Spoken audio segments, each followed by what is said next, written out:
Hello students. I just wanted to go over a problem in your homework that's in Unit 3, and it's the section 8.1, and what I want to do is explain how this is different from the previous section. So this is problem number 4. It's hard to read, so I'm going to try to read this to you, and then we'll go from there. So it says a simple random sample of size 40 is obtained from a population with a mean of 65, standard deviation of 9. So what I did on my paper, I wrote the information that I have. I have n equals 40, the mean equals 65, and the standard deviation is 9. Now if you notice, we have a sample of size 40. This is where there is a change. Notice this also says, does the population need to be normally distributed for the sampling distribution of the means to be approximately normally distributed? Why? So what happens in this section, to be approximately normal means that the sample size has to be greater than 30, or the sample has to come from a population that's normally distributed. So for instance, if this sample was less than 30, say it was 20, then it would have to, in the problem, state that it was obtained from a population that was normally distributed. But since the sample size is greater than 30, then we can assume normality.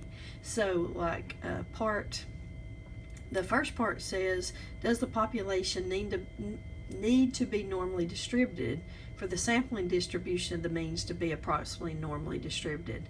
And in this particular problem, it didn't say it was normally distributed, but it does say that n equals 40. So no, it does not have to be normally distributed as long as our sample size is large enough. So what the choice was no, because the central limit states that regardless of the shape of the underlying population, the sampling distribution of the means becomes approximately normal as the size increases. So it has to be at least 30 or greater to assume normality. The next part that it asks you to find, notice it has new notations, and it has the mean of the population with a little subscript of the mean of the sample. So this is read as the mean of the means. And so what happens, let me find my paper again.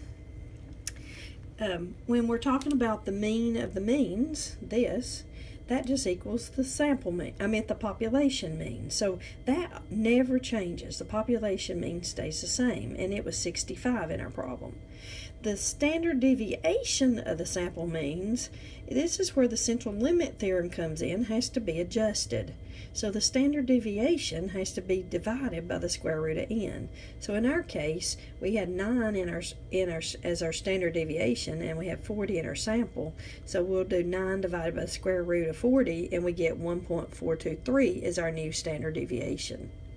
So what happens in this is the only time you're going to make an adjustment is if you have a sample. So that is problem number 4.